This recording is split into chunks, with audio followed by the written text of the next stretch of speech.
আসসালামু আলাইকুম গাইস, দেখেন দেখেন পাক করা হইতেছে, খাবো। দুপুরের লাঞ্চ করবো এখন। গরুর মাংস, খিচুড়ি।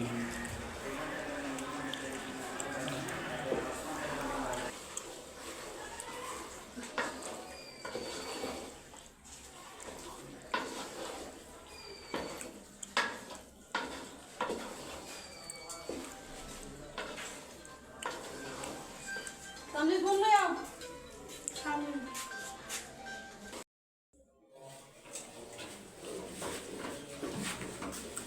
আসসালামু আলাইকুম গাইস, দেখেন দেখেন পাক করা হইতেছে, খাবো।